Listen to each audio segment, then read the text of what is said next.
A very good morning to all of you. I'm Shabab Khan, your English teacher, friend and guide.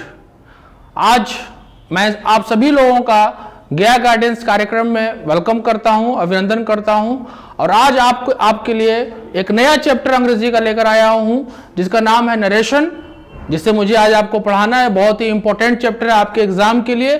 साथ ही साथ हिंदुस्तान में जितने सारे competitive exam होते हैं उसमें से अक्सर सवाल पूछे जाते हैं और ये बच्चों के लिए थोड़ा सा हल्का कंफ्यूजिंग होता है, लेकिन मैं अपने इसको सरल मेथड से आज आपको बताना चाहता हूं कि आप आसानी से कैसे इसे बेहतर ढंग से अपने एग्जाम में कम समय में बेहतर कर सकते हैं। जैसा कि आप जानते हैं नरेशन, ये जो टर्म है नरेशन का मतलब लफ्जी मानी होता है बयान करना। Let us look at the board here. See, narrate is a verb. Narrate जो होता है एक वर्ब होता है। अब verb you know it is an action word. इसका मतलब होता है स्टेट करना, बयान करना, एक्सप्लेन करना, अपनी बातें कहना। नरेट का मतलब होता है स्टेट करना, अपनी बात को एक्सप्रेस करना। कोई भी इंसान अपनी बातों को दो ढंग से एक्सप्रेस कर सकते हैं। जैसे कि मैंने बताया नरेट वर्ब है और इसी का नाउन हो जाता है नरेशन। नरेशन का मतलब हो गया स्टेटमेंट।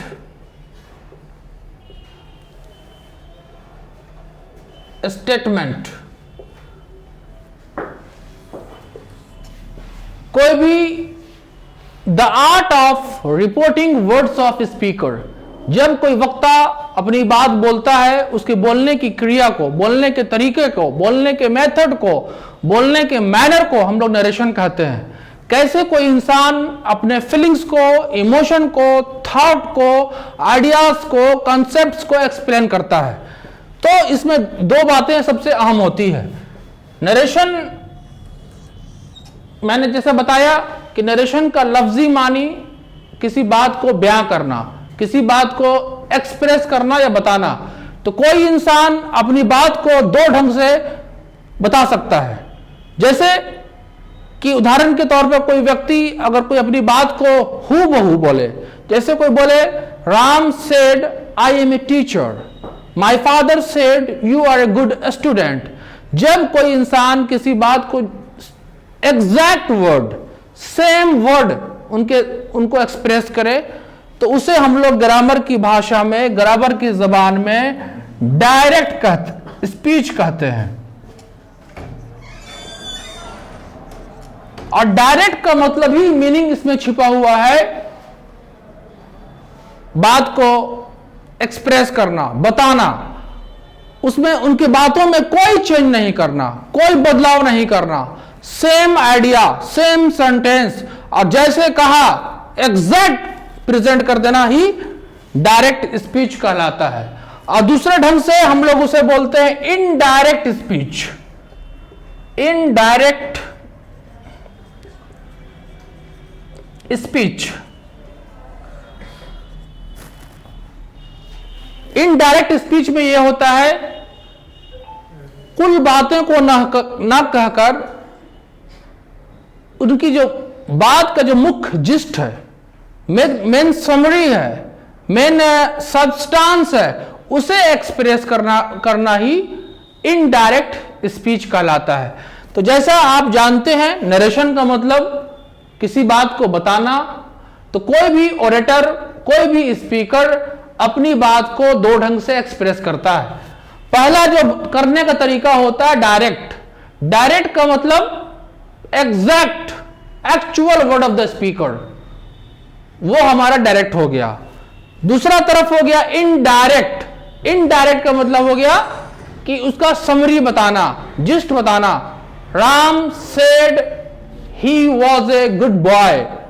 तो ये क्या है कि उसकी बातों को हूबहू ना कहकर उसका सारांश को बता देना ही इनडायरेक्ट स्पीच कहलाता है। तो ये this is the basic difference. Direct speech, दूसरी तरफ हमारा इनडायरेक्ट स्पीच हो गया। और देखें राम सेड, राम ने कहा, आई am a good teacher, I am a good teacher, right. अब देखें, ये इन्वर्टेड कॉमा के अंदर रहता है, बंद रहते हैं सेंटेंस ये, और ये सेंटेंस के स्पीकर के दो हिस्सों में बटे होते हैं, फर्स्ट पार्ट, दूसरी तरफ हमारा सेकंड पार्ट हो गया। ये कॉमा के जरिए हम लोग इस दो सेंटेंस को डिवाइड करते हैं, बांटते हैं, और रिपोर्टिंग वर्ब का जो ये पहला लेटर होता है ये कैपिटल होते हैं। ये this is the basic difference here. तो Ram said I am a good teacher, तो इसमें से जो ये आया ये रिपोर्टिंग वर्ब कहलाया। इसको दो हिस्सों में हम लोग रिपोर्टिंग वर्ब, ये टोटल पोर्शन हो गया reported speech.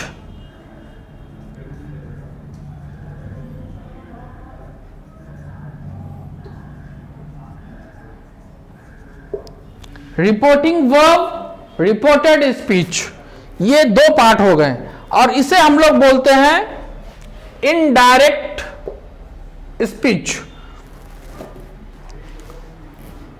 Direct speech, indirect speech, this is a DS. इसी को जब हम लोग नरेशन में चेंज करेंगे, राम सेड, कॉमा इसमें से हटेगा, कॉमा के जगह पर हम लोग डैट का इस्तेमाल करेंगे।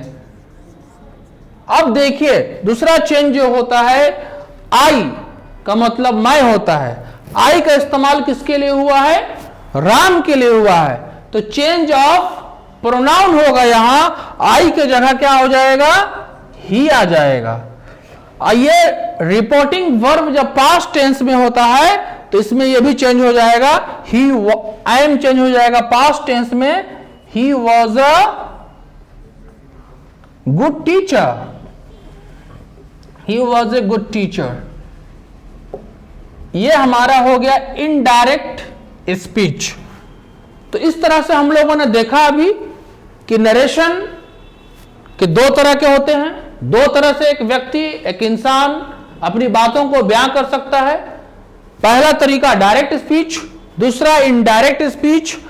दूसरी तरफ देखा हम लोगों ने कि डायरेक्ट स्पीच का मतलब होता है जब कोई स्पीकर की बात हूबहू सेम एग्जैक्ट बताता है तो वो हो गया हमारा डायरेक्ट स्पीच।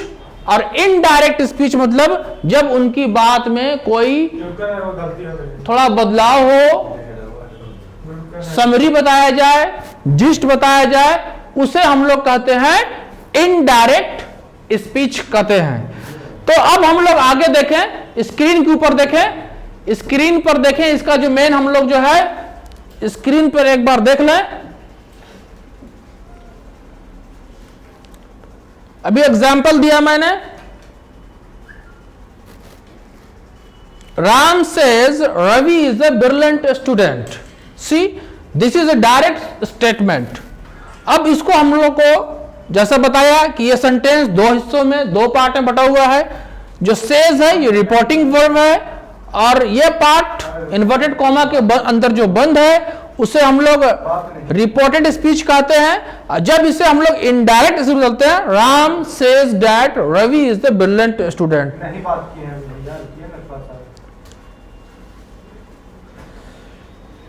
बेसिक रूल्स हैं, दो इसमें रूल्स होते हैं, एक जनरल रूल्स होते हैं, दूसरी तरफ एडवांस रूल होते हैं। ये दो डायरेक्ट स्पीच से इनडायरेक्ट स्पीच में बदलने के लिए आपको दो रूल्स को ध्यान रखना पड़ेगा।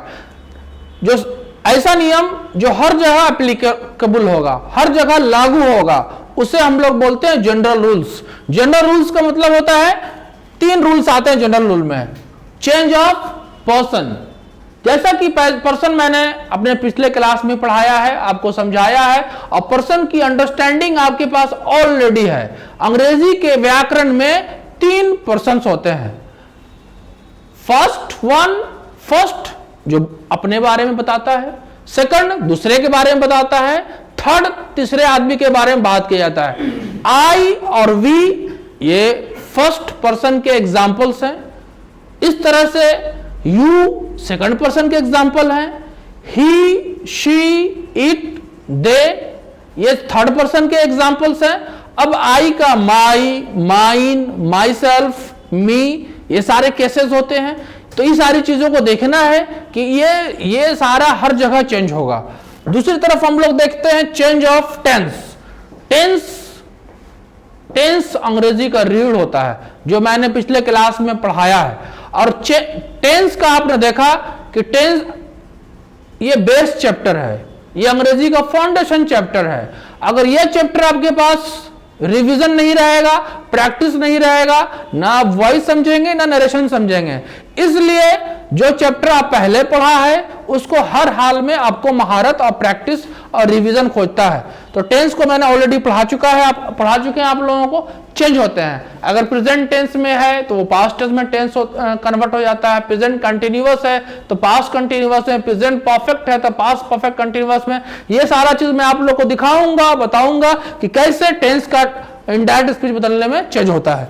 दूसरी तरफ change of other parts of speech, कुछ ऐसे वर्ड्स हैं जो आप इनडायरेक्ट स्पीच में बदलते हैं तो वो चेंज होते हैं, उसे ध्यान में रखना है, रिवीजन करना है। और इसी तरह से जो हम लोगों का एडवांस रूल है, जो मैंने आप लोगों को पढ़ाया है, सेंटेंस का क्लासिफिकेशन बताया है। अंग्रेजी ग्रामर में sentence we use 5 kinds of sentence, as you know. assertive means it states, it expresses, sentences are either positive or negative जो मैंने बताया है। फिर इंटरोगेटिव सेंटेंस हमारे पास है, इंपेरेटिव सेंटेंस है, ऑप्टेटिव सेंटेंस है, एक्सक्लेमेटिव सेंटेंस है। ये 5 तरह के सेंटेंस है। इन सेंटेंस के आप नरेशन कैसे बदलेंगे ये भी देखना है। तो ये सारे रूल्स जो आएंगे हमारे वो एडवांस स्ट्रक्चर में आएंगे।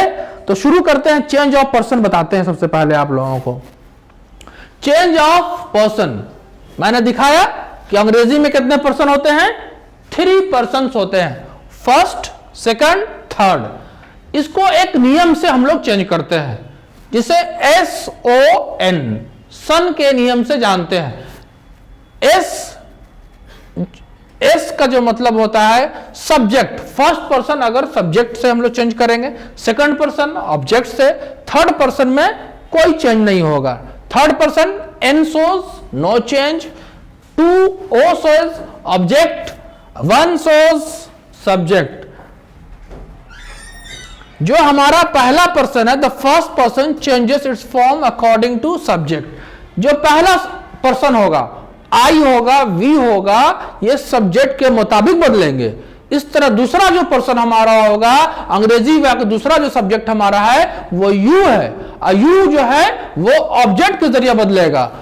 तीसरा पर्सन जो हमारा है में कोई चेंज नहीं होगा, कोई बदलाव नहीं होगा। तो ये हमारा जो पहला अंग्रेजी का नियम है, इसको देखते हैं। अब बोर्ड की ओर देखें, इसे हम लोग एक बार देखें, समझ लें। थोड़ा सा बच्चों को परेशानी होती है चेंज ऑफ पर्सन करने में, यह जानना जरूरी होता है कि हम लोग कैसे चेंज ऑफ पर्सन करें।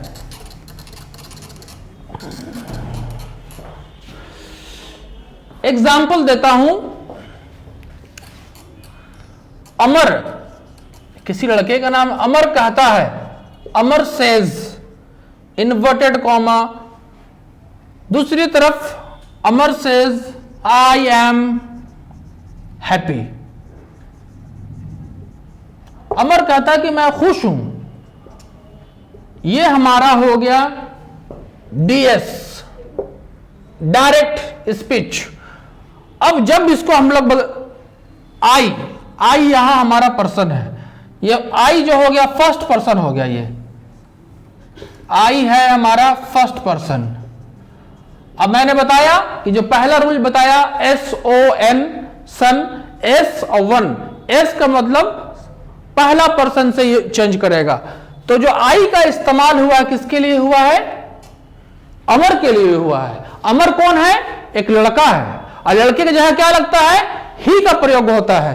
तो इसको हम लोग जब चेंज करेंगे, अमर सेज, जब हम लोग डायरेक्ट स्पीच से इनडायरेक्ट स्पीच में बदलते हैं तो कॉमा ऑटोमेटिक हट जाता है, रिमूव हो जाता है, और कॉमा जब हटाते हैं तो इसके जगह पर हम लोग लगा देते हैं डैट। अब आपको यही कला सीखना है कि आई को चेंज कर देना है, ही लेते आना है, और ही के मुताबिक ऑक्सिलरी वर्ब लगेंगे। यहां आप जानते हैं ये सिंपल प्रेजेंट टेंस में है, तो इसके मुताबिक लगा ही इज हैप्पी। ये हो गया हमारा इनडायरेक्ट स्पीच। अमर कहता है कि मैं खुश हूं। अब वही बात, मीनिंग सेम है, मीनिंग में कोई बदलाव नहीं, मीनिंग में कोई चेंज नहीं, लेकिन वे ऑफ एक्सप्रेशन में बदलाव है, वे ऑफ टॉकिंग में डिफरेंस है, way of manner is different. This you have to understand. ये हमारा रिपोर्टिंग वर्ब और रिपोर्टेड स्पीच। गीता कहती है, Gita says I am reading the newspaper, I am reading the newspaper, right. अब देखें इस सेंटेंस को हम लोग कैसे इनडायरेक्ट स्पीच में चेंज करें। ये एग्जाम में आता है, गीता सेज, आप बताया जब ही आप डायरेक्ट स्पीच से इनडायरेक्ट स्पीच की ओर बदलते हैं तो कॉमा हटाते हैं, कॉमा के जगह पर आप लगाते हैं डैट लगा देते हैं, डैट लग गया। आई यहां हमारा क्या ये है, फर्स्ट पर्सन है। अब आई जो हमारा फर्स्ट पर्सन है तो किसके लिए, I stand for Gita. Gita कहती है कि I am reading the newspaper, Gita कहती है, तो आई का इस प्रयोग इस्तेमाल, we use I for Gita, and you know Gita is the female, she is the girl, and for girl we generally use she. तो instead of I we can use here she, she, and you know she we can use here is, and remaining will be the same here. She is reading the newspaper. This is the change of person. She is reading the newspaper. ये जो हम अभी बता रहे हैं आप लोग को, चेंज ऑफ पर्सन पर बता रहे हैं।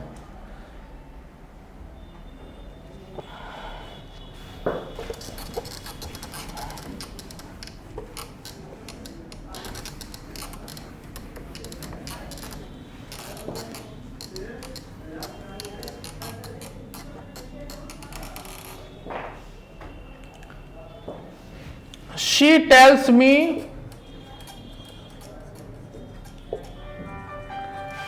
I am a writer. I am a writer.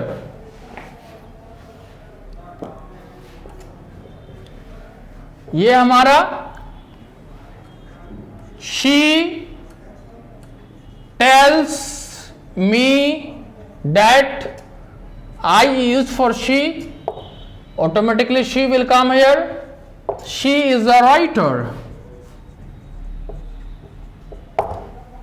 She tells me that she is a writer.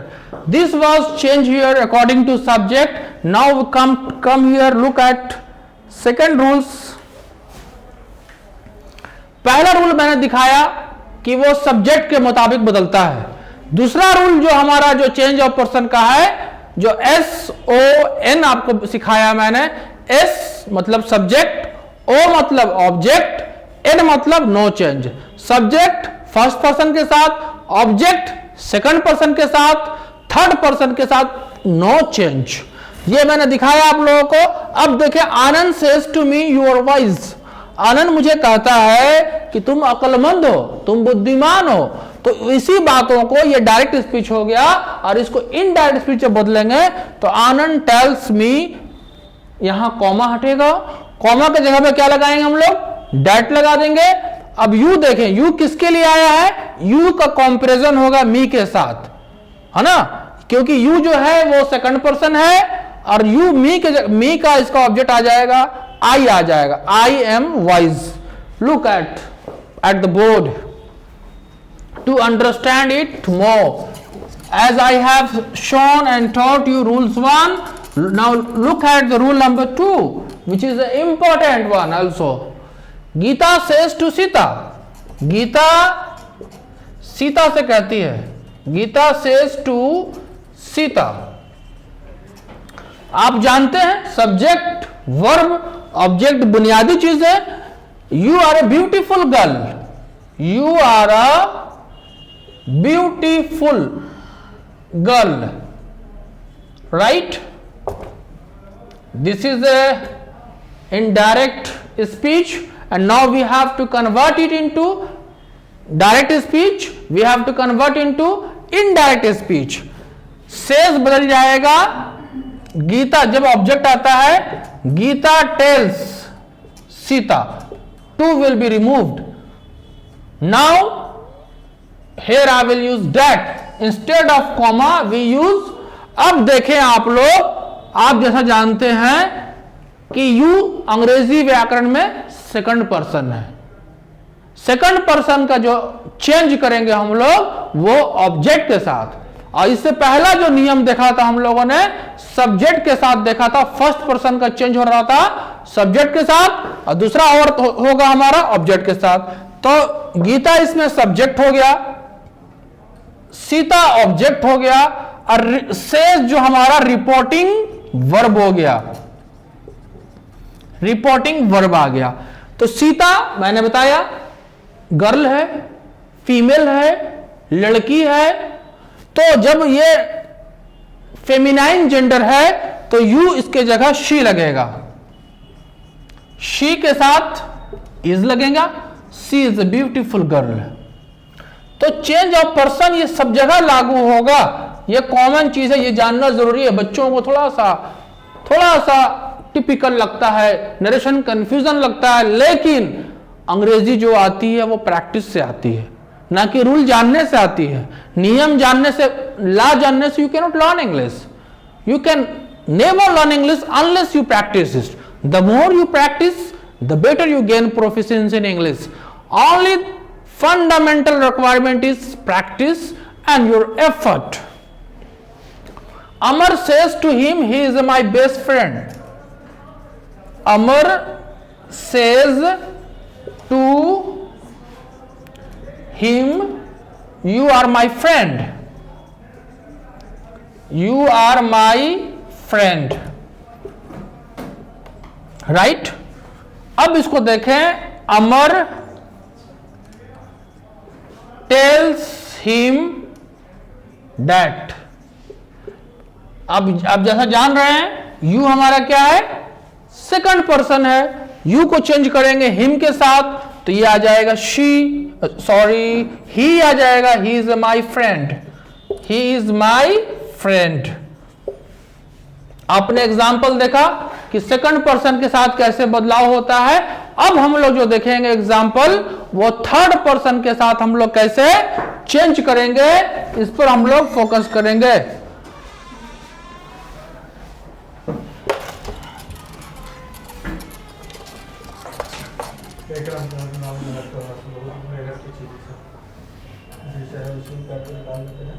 Hari says to me he is a teacher.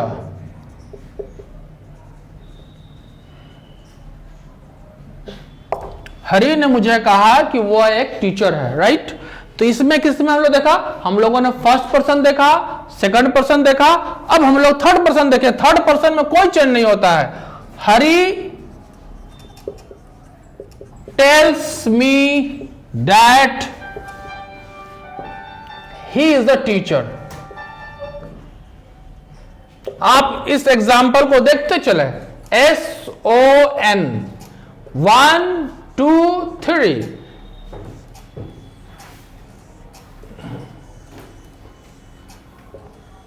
हमने दिखाया फर्स्ट पर्सन सब्जेक्ट से चेंज होगा, second person object से, third person में कोई change नहीं.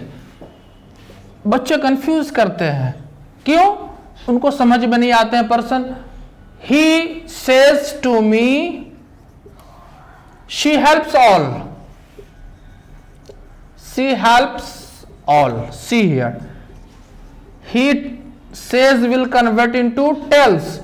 She tells me that she helps all. Hope all of you have must understood how to change a person. First person, second person, third person.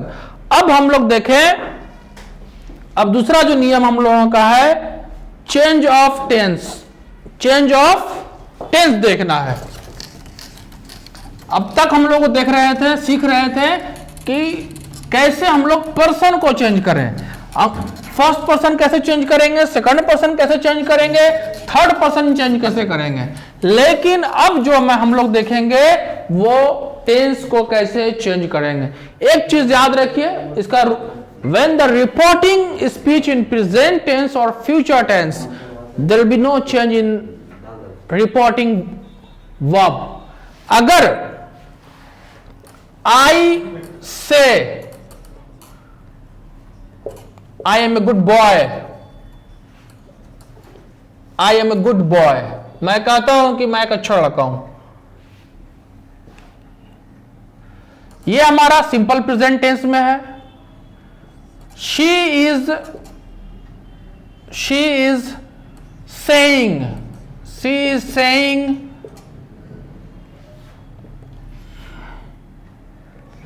she is a good girl.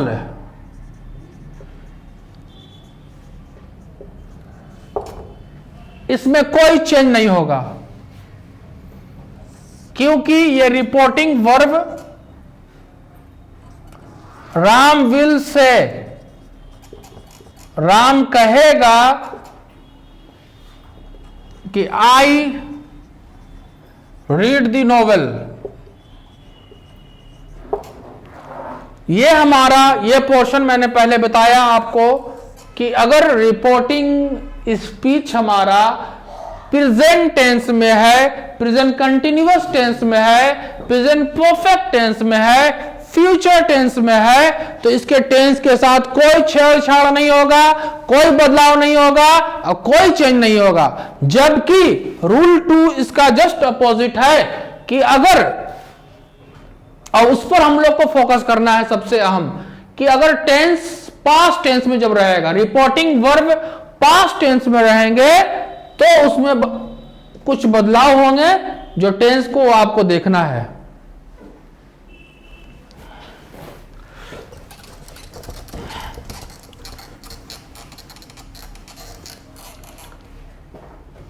Simple present tense, अगर simple present tense बदल जाएंगे simple past में. अब बताइए अगर आपको tense नहीं आएगा तो नरेशन समझ में आएगी? बच्चों को, जो मेरा अपना तजुर्बा है कि बच्चों को बुनियाद नहीं रहने के कारण, प्रीवियस नॉलेज नहीं रहने के कारण उनको चैप्टर समझ में नहीं आता है, उनको परेशानी होती है. इसीलिए आप जो पिछले क्लास में पढ़े हैं उसको हमेशा रिवीजन करें ताकि आपका अगला क्लास में किसी ढंग की परेशानी नहीं हो. तो सिंपल प्रेजेंट टेंस बदल जाएंगे सिंपल पास्ट में. अब देखिए अगर आपको मालूम नहीं हो कि आई टीच इंग्लिश, ये हमारा है मैं अंग्रेजी पढ़ाता हूं, आई टीच इंग्लिश. अब देखिए इसका पास्ट क्या होगा, इसका पास्ट बदल जाएगा ये आई टॉट इंग्लिश. अब आपको इसका वर्ब भी याद रखना पड़ेगा. V1, V2, V3, V4, V5, आपको V3 याद रखना पड़ेगा, हमेशा काम देगा. ये हमारा V1 है और ये हमारा V2 है. इस तरह से अगर हमारा प्रेजेंट कंटिन्यूअस रहेगा, सेंटेंस प्रेजेंट कंटिन्यूअस जो मैंने आपको पढ़ाया है पिछली क्लासों में, वो बदल जाएगा पास्ट कंटिन्यूअस टेंस में. पास्ट कंटिन्यूअस टेंस में बदल जाएंगे. अब देखिए I am writing a book, मैं एक पुस्तक लिख रहा हूं. ये हमारा किस टेंस में है, प्रेजेंट कंटिन्यूअस टेंस में है. आइए बदल जाएगा I was writing a book. इस तरह से टेंस का चेंज होगा। प्रेजेंट परफेक्ट टेंस रहेगा तो वो पास्ट परफेक्ट में बदल जाएगा। प्रेजेंट परफेक्ट कंटिन्यूअस रहेगा तो पास्ट परफेक्ट कंटिन्यूअस टेंस में रहेगा। सिंपल पास्ट रहेगा तो पास्ट परफेक्ट में बदलेगा। इस तरह से कुछ बदलाव होंगे टेंस के। आप एक बार स्क्रीन पर देखें, स्क्रीन की ओर हम लोग चलते हैं और आप लोग देखिए इसे, जो आपकी मैंने जैसा दिखाया। Simple present tense simple past में चेंज हो रहा है, present continuous past continuous change हो रहा है, present perfect past perfect change हो रहा है, present perfect continuous past perfect continuous में हो रहा है, सिंपल पास्ट परफेक्ट में इज एम आर रहेगा वो वाज में चेंज हो जाएगा, आर रहेगा व में चेंज हो जाएगा, हैज हैव रहेंगे वो हैड में चेंज होंगे, कैन रहेगा कुड में चेंज होगा, शैल रहेगा शुड में चेंज होगा, विल रहेगा वुड में चेंज होगा, मे रहेगा माइट में चेंज होगा। ये सारे टेंस में बेसिक ट्रांसफॉर्मेशन होते हैं जो आपको प्रैक्टिस करने हैं और ये सारी चीजें अभ्यास से आएंगी। जैसे मैंने बताया कि reporting verb simple present tense में, कंटिन्यूअस टेंस में, फ्यूचर टेंस रहेगा। टेंस में कोई चेंज नहीं, कोई बदलाव नहीं। अगर रिपोर्टिंग वर्ब हमारा पास्ट टेंस में, राजा कहा सेड, V2 का मतलब पास्ट टेंस, V2 राजा ने कहा लता सिंग्स ए मेलोडियस सॉन्ग, लता जो है मधुर गाना गाती है, राइट।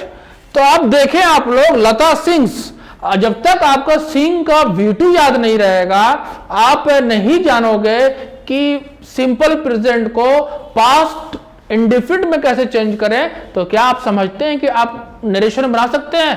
कभी भी नहीं बना सकते हैं। आप अंधेरे में तीर चलाएंगे, इसीलिए आपको समझना बेहद जरूरी है। तो राजा सेड दैट, सिंग का V2 सैंग हो गया, लता सैंग अ मेलोडियस सॉन्ग। समझ गए आप लोग?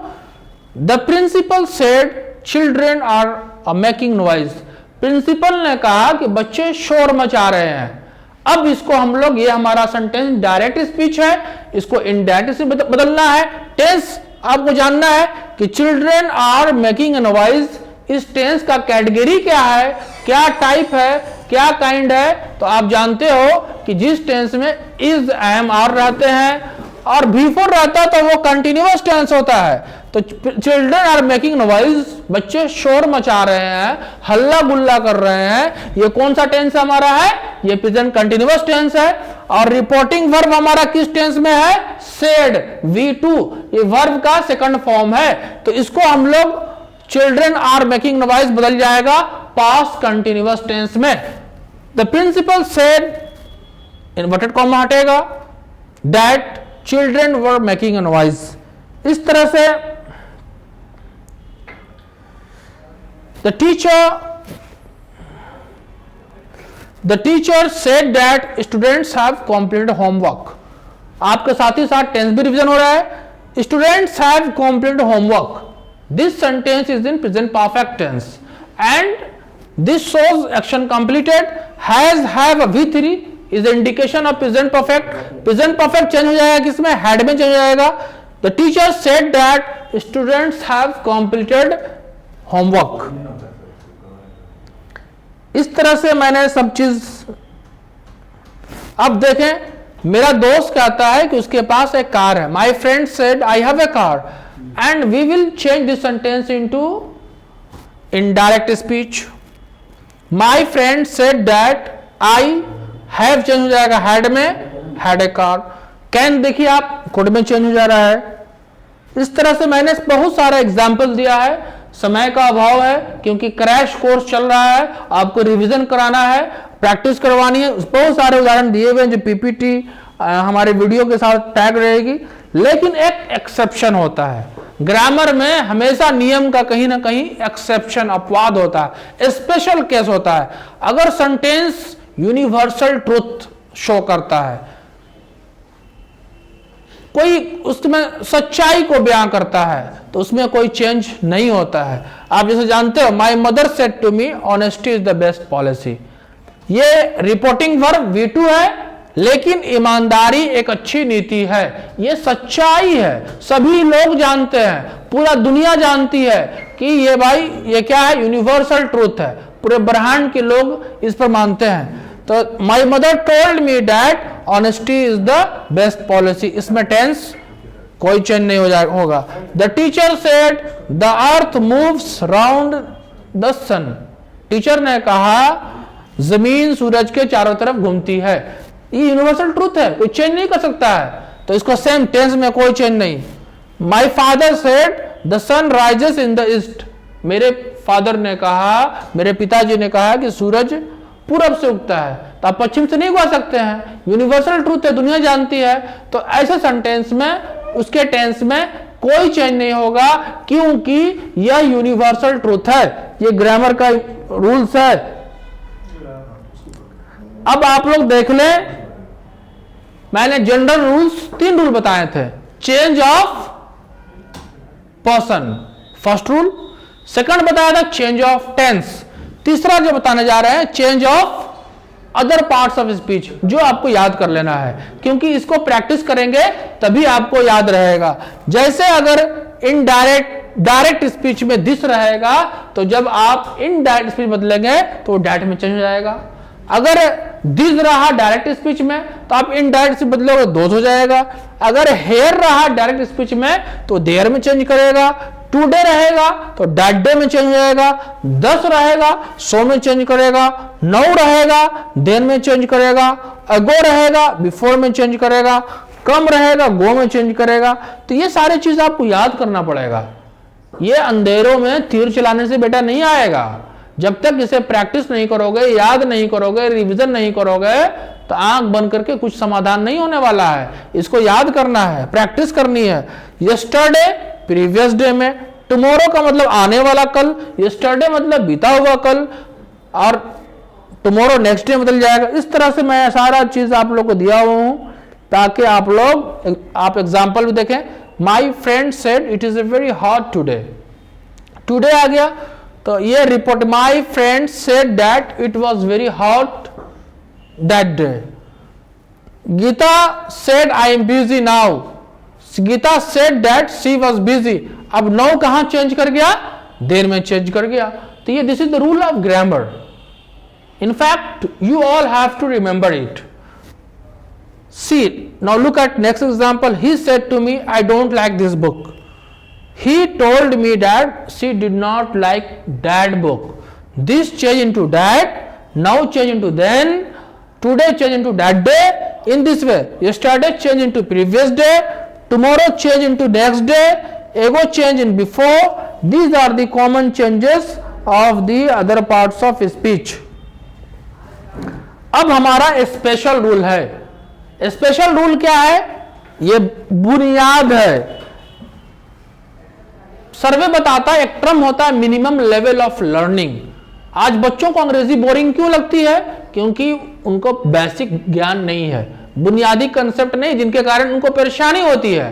पिछले क्लासों में उन्होंने ईमानदारी से नहीं पढ़ा है, तो इसीलिए। लेकिन हर एक क्लास का रिश्ता दूसरे क्लास से होता है, हर एक चैप्टर का संबंध दूसरे चैप्टर से होता है। अगर एक चैप्टर समझ में नहीं आया तो दूसरा चैप्टर समझ में नहीं आएगा। इस तरह से आपकी बीमारी बढ़ती जाएगी और उसका इलाज करना मुश्किल होगा। इसीलिए हर हाल में आप अपने पिछले चैप्टर पर महारत करते जाएं।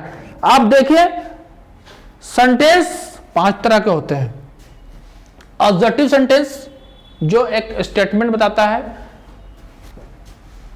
आप इसमें देखिए रिपोर्टिंग वर्ब, रिपोर्टेड वर्ब और कनेक्टिंग वर्ड जो इसमें आते हैं। से चेंज कर जाता है, से में, एक्सप्लेन में डैट लग जाते हैं, कनेक्टिंग वर्ड इसमें डैट लगता है।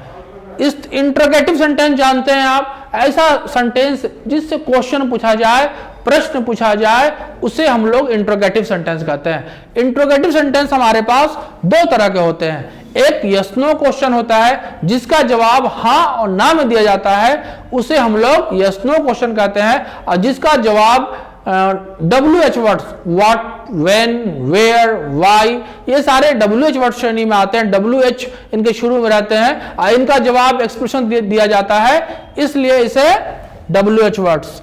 इंपरेटिव सेंटेंस आप जानते हो, ऐसा सेंटेंस जिससे ऑर्डर दिया जाए, जिससे रिक्वेस्ट दिया जाए, जिससे एडवाइस दिया जाए, जिससे सजेशन किया जाए, उस सेंटेंस को हम लोग इंपरेटिव सेंटेंस कहते हैं।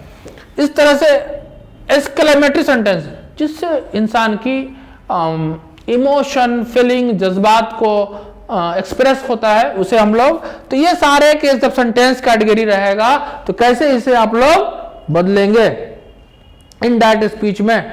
और जो आखिर हमारा है ऑप्टेटिव सेंटेंस, जिससे प्रेयर, विश और होप का एक्सप्रेशन होता है, तो उसे हम लोग ऑप्टेटिव सेंटेंस कहते हैं। इस तरह से हम लोग के 5 तरह सेंटेंस की कैटेगरी है। हम लोगों ने अपने सेशन में आज के क्लास में देखा कि हम लोग कैसे चेंज ऑफ पर्सन किया, चेंज ऑफ टेंस किया और change of other parts of speech सीखा, और कुछ इसमें याद करने की भी जरूरत थी। और हम लोगों ने ये भी देखे आज के सेशन में कि हमारे पास 5 तरह के अंग्रेजी ग्रामर में सेंटेंस होते हैं। आप इन सेंटेंसों के डायरेक्ट स्पीच को कैसे इनडायरेक्ट स्पीच में चेंज करेंगे, इस पर भी फोकस करने के लिए आप देखेंगे। आप एक एक एग्जाम्पल मैं दिखा देता हूं। He said to me I am my own master, ये हमारा सेंटेंस जो हो गया अजर्टिव सेंटेंस। क्यों हुआ? क्योंकि ये एक सेंटेंस को एक्सप्रेस कर रहा है, एक बयान कर रहा, मीनिंग को अर्थ दे रहा है। सकारात्मक अर्थ भी हो सकता है, नकारात्मक भी, पॉजिटिव भी, नेगेटिव भी, लेकिन कुछ कह रहा है। तो he told me, I change बताया मैंने, ही आ जाएगा। रिपोर्टिंग वर्ब हमारा पास्ट टेंस में है, तो सिंपल प्रेजेंट टेंस पास्ट बन जाएगा, he was his own master. इस तरह से ये, इसके रूल्स भी बहुत सारे मैंने दिए हुए हैं जो आप देखेंगे।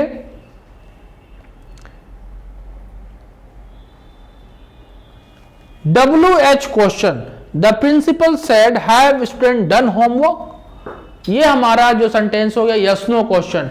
Do you read a book, are you living in Gaya, have you done your homework, has she come here. तो इस तरह के जो सेंटेंस होते हैं इसमें यस नो क्वेश्चन से जवाब दिए जाते हैं। तो इसमें सेंटेंस में जब हम लोग डैट की जगह पर इफ लगाते हैं या वेदर लगाते हैं। My friend said to me will you help me, मेरा दोस्त ने कहा क्या आप हमारी मदद करोगे। तो माई फ्रेंड सेड चेंज हो जाता है आस्क्ड मी में, और डैट की जगह पर इफ आ जाता है। और इस सेंटेंस को हम लोग चेंज कर देते हैं, आई, यू सेकंड पर्सन है, मी है यहाँ, तो आई वुड, विल चेंज हो गया would, I would help him. इस तरह से हमारे इंपरेटिव सेंटेंस भी है जिसमें ऑर्डर, रिक्वेस्ट।